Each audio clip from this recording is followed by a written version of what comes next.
You are staring at a string of numbers stamped in black ink on the bottom of an aluminum tin. December 2025. That sequence of digits is not a safety warning. It is not a biological imperative. It is a marketing tool designed to pickpocket your wallet while the world burns. The modern grocery infrastructure relies on a fundamental misunderstanding of thermodynamics and microbiology to keep you buying what you already own. You have been conditioned to believe that food magically turns into poison the moment the clock strikes midnight on the printed expiration date. This is the first and most dangerous lie you must unlearn. The printed date is a profit algorithm, not a death sentence. When you throw away a can of beans because it is 1 week past the stamped date, you are not protecting your health. You are participating in a cycle of planned obsolescence that the food industry relies upon for quarterly growth.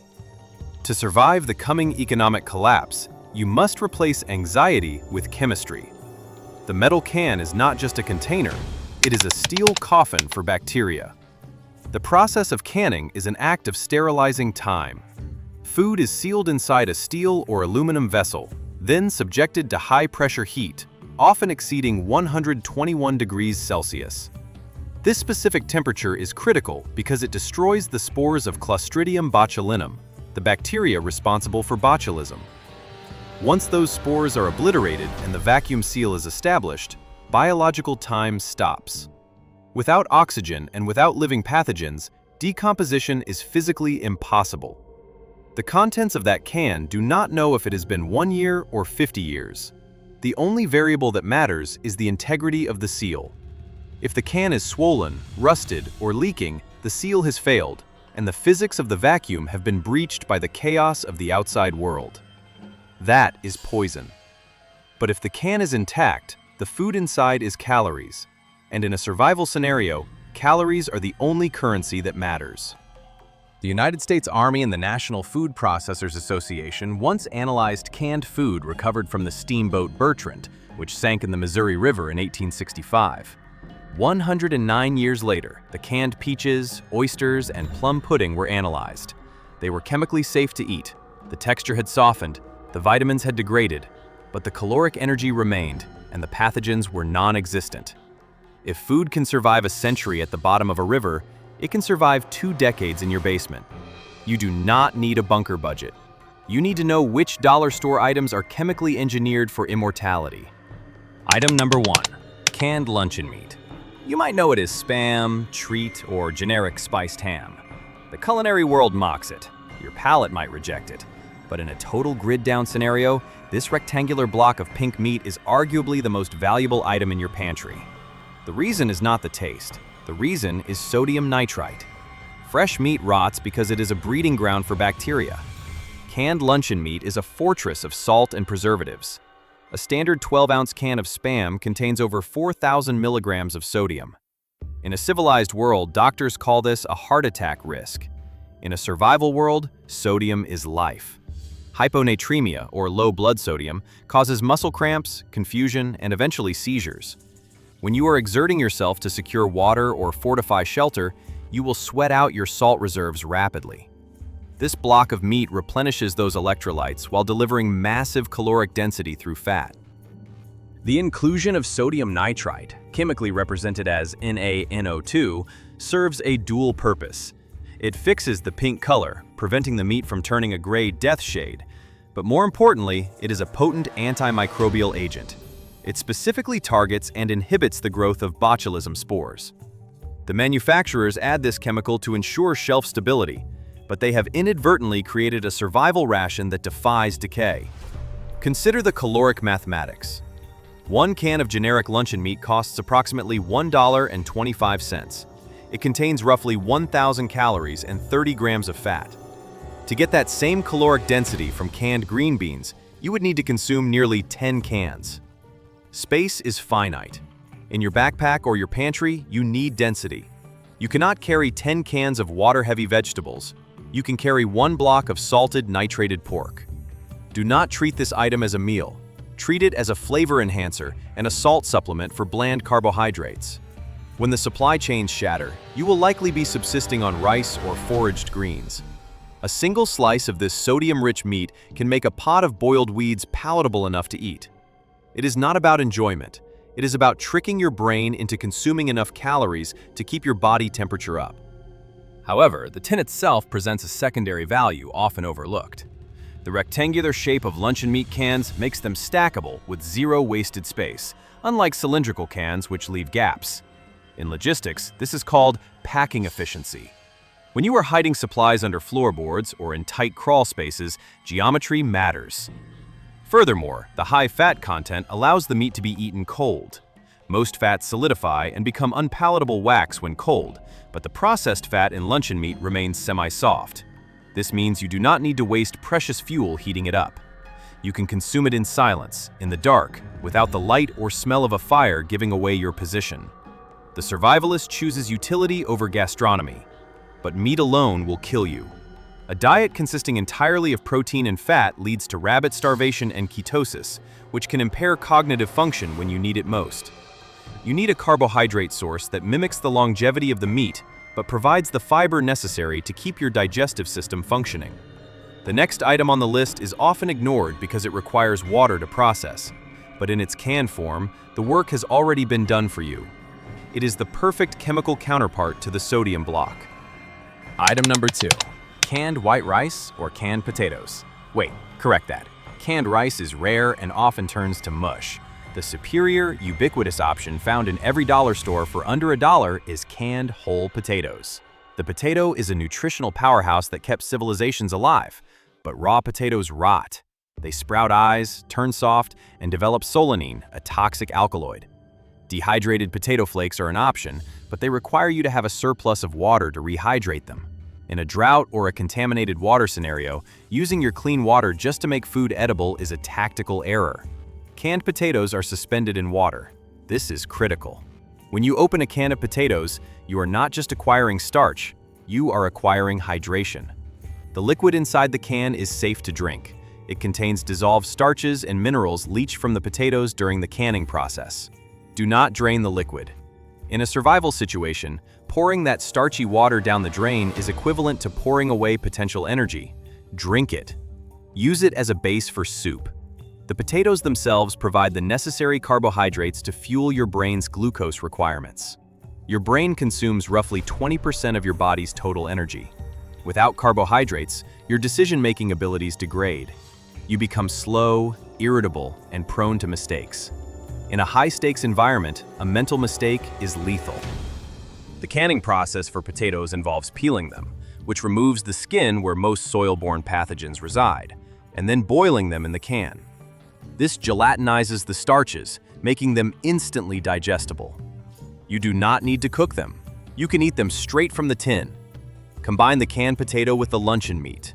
The bland starch of the potato balances the aggressive salinity of the meat. The nitrates in the meat preserve the mixture once combined in your stomach. This is the chemistry of survival. You are building a complete nutritional profile for under $3. But there is a deficiency here. We have fat, protein, salt, and carbohydrates. We lack the micronutrients and the psychological comfort of sweetness. The human body craves sugar, not just for energy, but for morale. And there is one canned fruit that acts as a preservation agent in its own right due to its acidity and sugar density. Item number 3, canned pineapple and heavy syrup. You are not buying this for a tropical vacation simulation. You are buying it to prevent your teeth from falling out of your skull. History is filled with armies that were not defeated by bullets, but by cellular disintegration. Scurvy is the breakdown of collagen. Without vitamin C, old wounds reopen. Your gums rot. You bleed internally. The modern diet has made you forget that this biological horror is the default state of human existence without fresh vegetation. Most canned fruits are a gamble because the texture degrades into a disgusting sludge over a decade. Pineapple is different. The fibrous structure of the fruit holds up against the canning process better than peaches or pears. But the real secret lies in the chemistry of the liquid. You must choose the variety packed in heavy syrup, not light syrup or fruit juice. Sugar acts as a hygroscopic agent. It binds to the water molecules within the can, making that water unavailable to microorganisms. This is called water activity reduction. By saturating the fruit in a dense sugar solution, the manufacturers create an environment where bacteria dehydrate and die. Furthermore, pineapple is naturally acidic. Clostridium botulinum spores cannot produce their lethal toxin in an environment with a pH level below 4.6. Pineapple typically sits around a pH of 3.5. This acidity, combined with the heavy sugar concentration, creates a double barrier defense system against death. When you open a can of pineapple 10 years past its date, the tin might be slightly corroded, but the acidity has protected the contents. The vitamin C will have degraded over time. Heat and oxidation are the enemies of vitamins, but enough traces often remain to stave off the worst effects of scurvy. Moreover, the sugar provides a rapid glucose spike. In a combat or flight situation, your adrenaline dumps your blood sugar. You will crash. A ring of syrup-soaked pineapple is a tactical recovery tool for your endocrine system. Item number 4. Canned sardines in oil. Do not make the mistake of buying sardines packed in water. Water has zero caloric value. In a famine, 0 calories is a waste of space and weight. You want the sardines packed in soybean or olive oil. This is the most calorically dense item you can buy for $1. A standard tin of sardines in oil packs roughly 200 calories into a container smaller than a deck of cards. The magic is in the lipid profile. Fat contains 9 calories per gram, whereas protein and carbohydrates only contain 4. By choosing oil-packed fish, you are more than doubling the energy density of the ration. The fish itself is a biological superweapon. Sardines are at the bottom of the food chain, which means they do not accumulate heavy metals like mercury to the same extent as tuna. They contain the entire fish, skin, organs, and bones. The canning process softens the calcium-rich bones until they are fully edible. This provides the calcium you need to maintain bone density when dairy products are non-existent. But look closer at the oil. After you eat the fish, you are left with a tin containing about 2 tablespoons of oil. Do not drink it yet. This oil is a multi-purpose survival fluid. In a freezing environment, pure fat digestion generates significant metabolic heat. It keeps you warm from the inside out. However, the oil has a mechanical application. It can lubricate a jammed firearm slide. It can rust-proof your knife blade. Most importantly, it is flammable.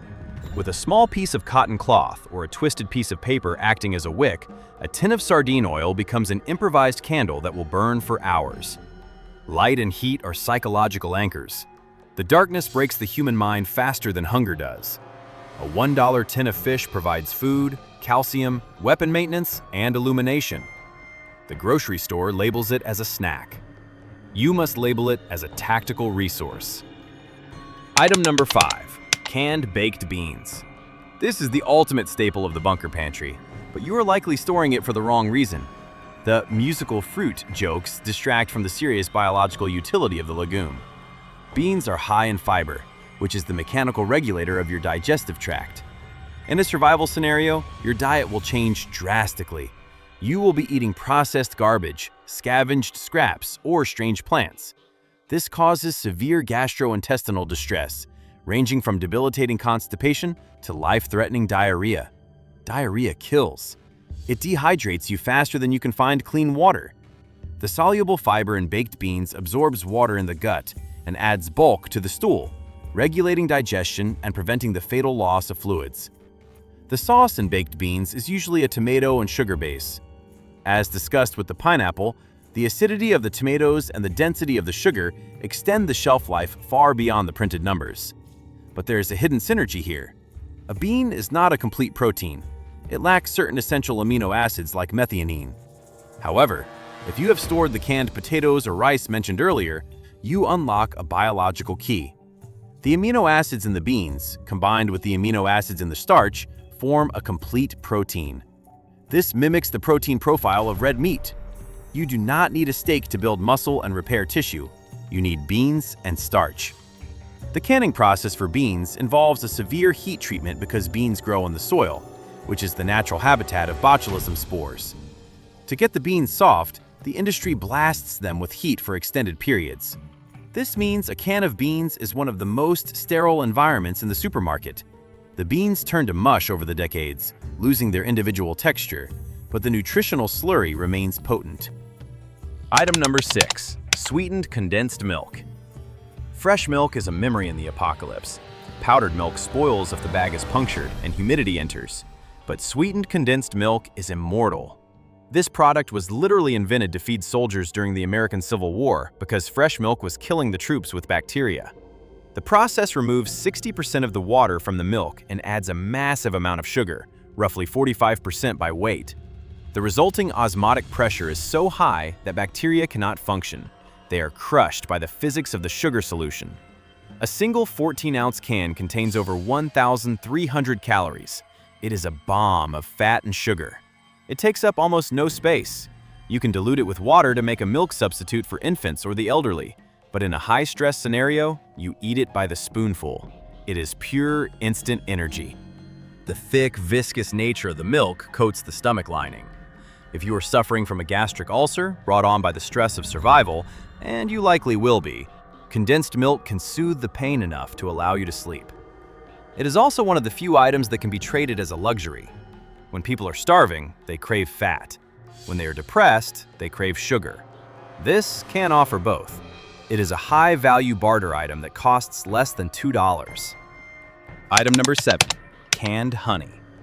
You might find this in the baking aisle, sometimes in a glass jar, sometimes in a tin. If you can find it in a tin, buy it. If it is in glass, wrap it in duct tape to prevent shattering. Honey is the only food on this list that truly lasts forever. Archaeologists have found pots of honey in Egyptian tombs that are over 3,000 years old. It is still edible. Honey is a supersaturated sugar solution with a low pH and natural hydrogen peroxide production. It is a biological dead zone for bacteria. It does not expire. It crystallizes. When you find your honey has turned into a rock-hard solid, the uneducated will throw it away. You will simply heat the container in warm water. The crystals dissolve and the honey returns to its liquid state. But honey is not just food, it is medicine. In a world without antibiotics, an infected cut can mean amputation or sepsis. Honey is a natural antibacterial agent. Smearing honey on a wound creates a barrier that prevents infection and accelerates healing. It keeps the wound moist so the bandage does not stick to the new skin. You are stocking a sweetener, a calorie source, and a topical antibiotic in one jar. The pharmaceutical industry charges hundreds for wound gels. The bees provide it for pennies. You now have a list: luncheon meat, canned potatoes, pineapple in heavy syrup, sardines in oil, baked beans, sweetened condensed milk, and honey. Total cost per unit? Under $2. Shelf life? Indefinite. Utility? Infinite. But possessing the food is only half the equation. If you stack these cans on a shelf in your kitchen, you are effectively stocking a convenience store for the first looter who kicks down your door. The location of your calories is just as important as the chemistry of your calories. You must understand the psychology of the search. When society collapses, the hungry will look in the kitchen. They will look in the pantry. They will check the cupboards. They will not check the spaces that the human brain ignores. The kitchen is a kill zone. In a grid-down scenario, the kitchen is the first place a desperate human targets. It is the architectural center of consumption. If you store your 20-year supply of canned goods in labeled cupboards, you are merely gathering supplies for the strongest man on your block. You must decentralize your assets. You must exploit cognitive blind spots. The human eye scans a room at eye level. It seeks familiar patterns, doors, handles, drawers. It ignores the structural voids. Your home is full of dead space that the architect designed to hide wiring and plumbing. You must repurpose this space to hide calories. Consider the baseboards. In many modern constructions, the cabinet kickplates, the recessed wood at the bottom of your kitchen counters, are held on by simple clips or a few nails. Behind those plates is a gap, usually 4 inches high and 24 inches deep. This is a dark, cool void. It is useless for plumbing, but it is perfect for cans. You can slide dozens of flat tins of sardines or Spam into these gaps. When the looters tear through the upper cabinets, they will be standing right on top of your survival rations, completely unaware that they are crushing their own salvation under their boots. Consider the false air return. A standard HVAC return vent is a metal grate screwed into the wall. It implies a duct system behind it. You can purchase a matching grate at a hardware store, cut a hole in the drywall between two studs, and screw the grate over the hole. There is no duct. There is only the empty space between the wall studs. A standard wall cavity is 3.5 inches deep and 14 inches wide. This is enough depth to stack soup cans or condensed milk tins from the floor to the ceiling. You can hide a month's worth of food behind a vent that looks like a boring piece of infrastructure. To the intruder, it is part of the house. To you, it is a vault. But concealment requires environmental control. The enemy of the can is not time. The enemy is heat. Chemistry is driven by temperature. The Arrhenius equation dictates that for every 10 degrees Celsius increase in temperature, the rate of chemical reaction doubles. If you store your cans in a hot attic or a garage that bakes in the summer sun, you are accelerating the degradation of the food. The proteins will break down. The texture will turn to mush. The seal might rupture from thermal expansion.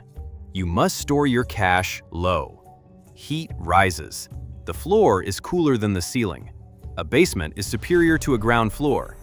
If you live in an apartment, the space under your bed or at the bottom of a closet is thermally more stable than the top shelf. You are fighting thermodynamics.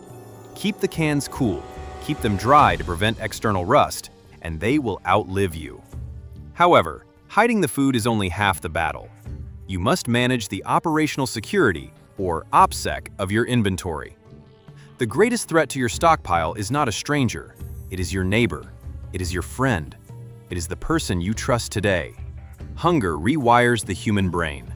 It shuts down the prefrontal cortex, the center of morality and logic, and activates the lizard brain, the center of survival. When your neighbor's children are starving, he will not hesitate to kill you for a can of peaches. You must never speak of your supply. Do not brag about your deals. Do not show off your pantry. In the eyes of the unprepared, you are not a prudent planner. You are a hoarder. You are the villain holding out on the community. When the collapse happens, you must practice the art of poverty camouflage. If you are well-fed while others are wasting away, your physical appearance will betray you. You will have energy while they are lethargic. You must not look too healthy. You must not cook aromatic foods like the spam or the baked beans during the day when the smell can drift. Eat cold if necessary. Cook at night. Or, if you must cook, boil water with the food to dilute the scent. The smell of frying fat is a dinner bell for a 5-mile radius. You also need a decoy pantry. If an armed group reaches your home and they find absolutely nothing, they will be suspicious. They know you must be eating. If they find nothing, they will tear the walls down. They will torture you to find the stash. You must give them a win. Keep a small, obvious cupboard filled with a week's worth of cheap, expendable food. A few boxes of pasta, some half-empty bags of rice, a couple of cans of generic vegetables. When they find this, their dopamine receptors will fire. They will feel successful. They will take the decoy loot and leave, believing they have cleaned you out. You have sacrificed $20 of food to save $2,000 of life-sustaining inventory hidden in the walls. Finally, we must address the rotation protocol. Even though these foods can last 20 years, you should not let them sit for 20 years if you can avoid it. You must implement a first-in, first-out system. When you buy a new can, write the purchase date, not the expiration date, on the lid with a permanent marker. Put the new can at the back of the row. Eat the old can at the front. This achieves two things. First, it keeps your gut biome adapted to the preservatives and high sodium content. If you suddenly switch from a diet of fresh salads to a diet of canned spam and condensed milk, your body will go into shock. You will get sick.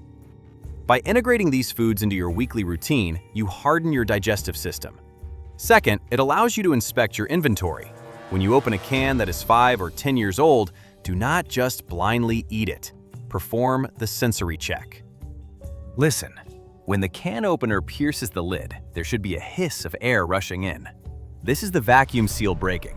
If air rushes out, or if the liquid spurts out, the can is compromised. Bacteria have produced gas inside. Throw it away. Smell. Botulism is odorless, but other forms of spoilage are not. If it smells metallic, sour, or like rotten eggs, discard it. Look, is the food the wrong color? Is there mold? A little discoloration is normal for old food, but black or green spots are death. Trust your senses. Evolution has spent millions of years refining your nose and tongue to detect poison. The printed date is a legal disclaimer. Your biology is the final judge. We have stripped away the marketing lies. We have looked at the chemistry of preservation. We have analyzed the tactical value of the dollar store. The system wants you to believe that survival is a luxury product. They want you to think you need freeze-dried meals that cost thousands of dollars or a bunker in New Zealand. This is a distraction. Survival is not about buying the most expensive gear. It is about understanding the fundamental laws of nature and exploiting them. The can is a miracle of engineering. It is a time machine. It allows you to harvest the energy of a summer harvest and deploy it in the dead of a nuclear winter. You have the list: luncheon meat, canned potatoes, pineapple in heavy syrup, sardines in oil, baked beans, condensed milk, honey. For less than $20, you can secure the calories needed to survive the first week of a collapse. For a few $100s, you can secure months. But you must act now. The currency in your pocket is losing value every second. The supply chains are stretching thin. The algorithm is optimizing for efficiency, not resilience. When the trucks stop moving, the grocery store shelves will be empty in 3 days. Do not wait for the panic. Do not wait for the news anchor to tell you it is time to prepare. By then, it is already too late. Go to the store. Walk past the fresh produce that will rot in a week. Walk past the frozen food that will spoil when the grid fails. Walk to the center aisles. Look for the dust on the bottom shelves. Look for the dented tins. Buy the salt. Buy the sugar. Buy the fat. Build your fortress $1 at a time. The storm is coming, and you will be ready.